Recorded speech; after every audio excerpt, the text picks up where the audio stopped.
Let's begin the class.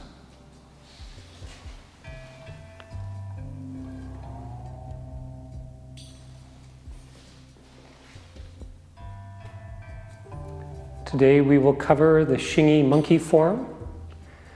First I will do a quick overview of the movements and then we'll describe the movements one by one. From Xingyi.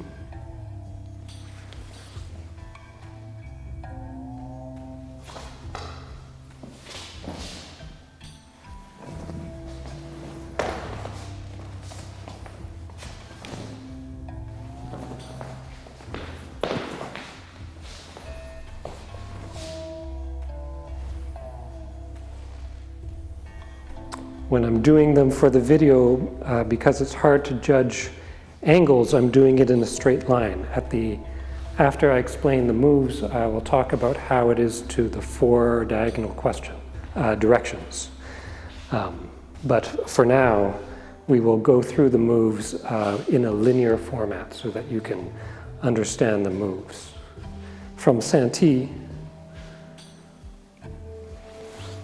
from here, the left hand draws in.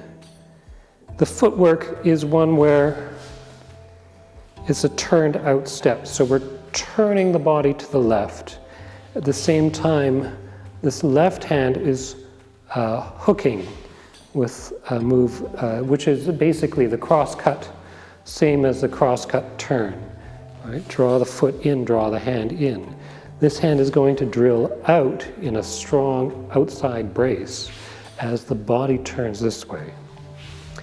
Turning out the foot, turning out the hip, gets the body moving in this direction. The other foot will step around to the required angle, and then you step back. From here, if I start facing this way, I'm going to come around, step facing the other direction. From there, the weight goes onto the right foot. The left foot is going to step back. As the left foot steps back, this right hand is going to come over top of this bracing out left hand and do a strike. Once you've landed that left foot, the right foot, of course, drops back. This hand drops down, the striking hand drops down by the side. The other hand is by the shoulder, protecting the neck and face. And posture, having done that strike, is in this sort of posture. So instead of being straight on, one shoulder is forward, the body is turned. One hand is set down, the other hand is guarding here, and the weight is on the back leg. Very different from a lot of the other Xingyi movements we've done so far, especially the first 5. Dropping back, body is turned here. So, same thing again. Starts off very familiar. Hook the hand out, or the forearm out, step and turn the body. The outward turn step, and then the other footwork here, bringing the other foot around, step back, is part of what is new, right? The strike with the right hand is a light strike happening either with the fingertips or with the palm. Here. Right? So as soon as that hand strikes out, we're here, step back. A hand presses down and covers. Right? The other hand, which was here, doesn't have to move, it just has to open and set down. From there, the monkey pulls the rope. We do one step with the front foot as the hands do three covers, right? From here, the lower hand comes through, 1, 2, 3.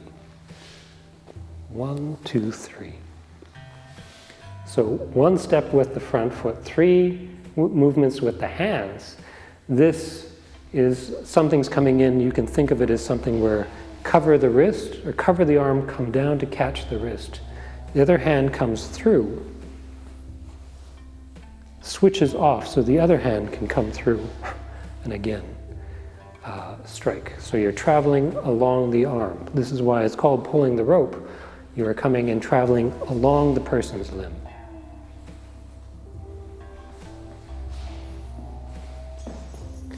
From the turnaround, step in, jump back, strike, guard. One step with the front foot, 3 moves with the hands. 1, 2, 3. From here, you're going to step through, jump off that left foot. Left hand is going to strike. As the right knee comes up, foot is turned out. Strike and kick with the right leg, land and chop with the right hand. From here, 1, 2, 3, step, jump and strike, land. Same thing happens, then from there you just repeat the move, but of course it's now on the other side. So gather in, step in, hook step, brace out, step around, step back. Right. Step with the foot and cover 3 times. 1, 2, 3. Step through, jump off that foot, strike with the right, land. Hook, turn around, jump back. Kick out the legs. The footwork adds a very different dimension to this move compared to the first 5 strikes. The amount that you turn with that step is variable. That first opening step here, coming into the monkey drops back. The monkey strikes a mark. With that move there, when we're doing it just on a straight line, it comes through and you turn 180, drop back. From there, 1, 2, 3, 1, 2, 3, step, and land. With the jump, the foot is turned out, the knee is up. This can guard against a kick. It can be something where it's simply coming down and kicking out the other person's knee.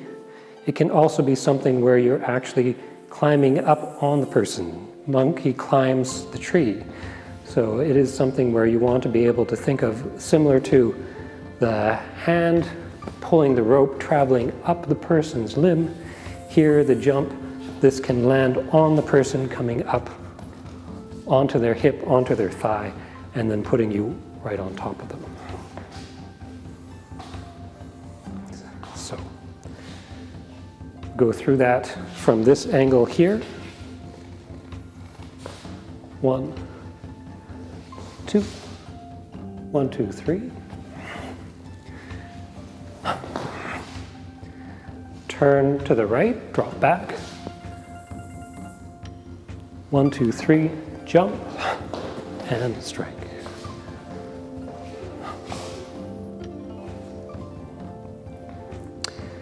In Andrea Falk's translation of Di Guoyong's book, I have it here, Di Guoyong on Xingyi, this is volume 2, which covers all of the monkey movements. There's a great advice from Di Guoyong on this monkey move. He says, don't copy monkeyness to do the move. Find the movements that makes the techniques effective. From looking at what makes the techniques effective, you understand the characteristics of the monkey. Understanding the characteristics, the intent of the monkey, helps inform how you do the moves. Xingyi, of course, Xing means form, Yi means intent. Xingyi is all about how form and intent reinforce each other. However, his advice is start with the move, start with the form first. Understand how the moves become effective, and then that builds everything from there. In the monkey moves, the main things is the agility, and the looseness of the strike. Sometimes they're called light strikes, though I don't want to give you the wrong idea. You can, with the moves, strike quite in a penetrating manner. Right?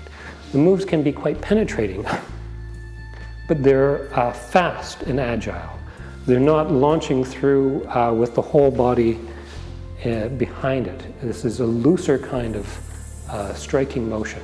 So the other way of saying the don't copy monkeyness is another way of saying a similar thing is when you come to new moves, don't do them just the way that you've done all the other moves before.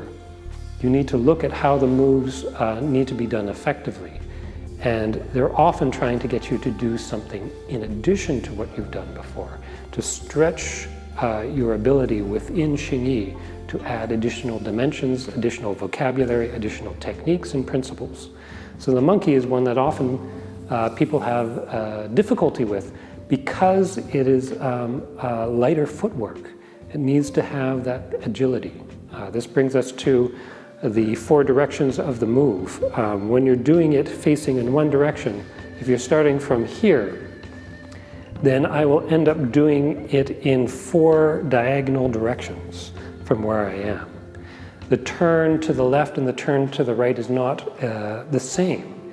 From here, I'm going to turn to my left more than 180 plus 45, 125 degrees to here. From there, 1, 2, 3, step, land.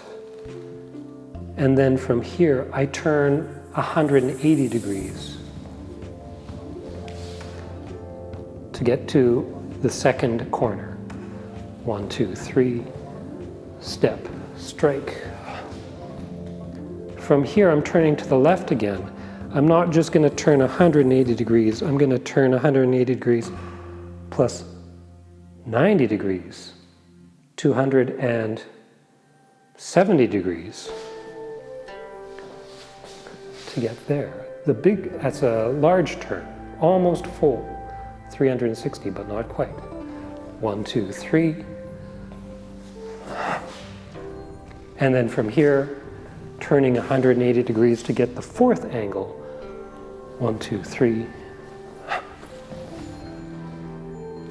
And then when I'm turning one more time, I'm on this angle here.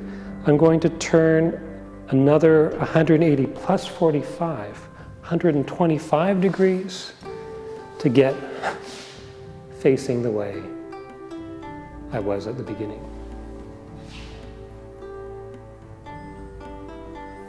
So those are the 4 directions of this move. When you do the move 180 degrees, it helps you understand the footwork. When you're doing the move more than 180 degrees, it gets you to really be clear about what is the point around which you're pivoting. When you have a clarity about which that point is when you turn, then you're much freer to adjust that angle as required. So I hope that's helpful. I hope you enjoy learning the monkey moves and practicing it. We'll see you again next time. Closing the class.